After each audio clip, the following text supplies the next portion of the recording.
Hello friend, ভাবছো তো আমি কোথায় গেছি? এই যা ছেলেকে নিয়ে গেছিলাম, কারণ ওর শরীরটা খারাপ ছিল। যতদিন থেকে স্কুলে যাচ্ছে না, ওর সন্ধে হলেই মানে বলছে ওর পেট ব্যথা হচ্ছে, পেট ব্যথা হচ্ছে। তাই জন্য অন্য ডাক্তারের কাছে গেছিলাম। ও ডাক্তারের কাছে ওষুধ খাইয়েছিলাম, ঠিক হলো না। তারপরে এই ডাক্তারের কাছে গেছিলাম, ও বাঙালি ডাক্তার, ভালোই হয়েছে। সব কিছু আমরা বুঝিয়ে বলতে পেরেছি, ঠিক আছে। এখানে ডাক্তার আছে ঠিকই, কিন্তু কোনো কোনো ডাক্তার তো কানাডা, কোনো কোনো ডাক্তার বুঝতে পারে না ঠিক মতন কথা। ডাক্তার দেখিয়ে বেরিয়ে এসেছি। এখানে তোমাদের দাদাভাই ওষুধ আনছে। হ্যাঁ, ওষুধ আর ছেলের জন্য একটা বনভিটা নিচ্ছি, ও খাবে। এখানে ওষুধ এনে আমি তো ক্যামেরার সামনে যাইনি, কেন? কারণ আমি ক্যামেরা করছিলাম বলে আমি গাড়ির পাশেই দাঁড়িয়েছিলাম। আর ছেলে বলছে চকলেট নিবে, তাকে তার বাবা চকলেট এনে দিবে না, তার কারণ তার পেটে ব্যথা হচ্ছে।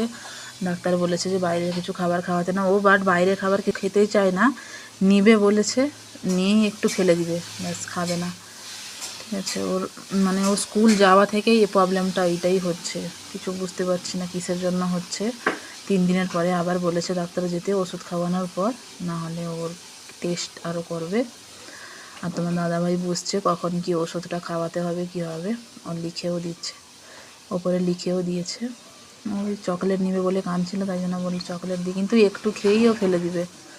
ওই নিয়ে চলে এলো সব কিছু মোবাইলে পে করে দিয়ে আমাকে ধরাচ্ছে, বলছে ধরো। বাই সবাইকে, সবাই ভালো থেকো।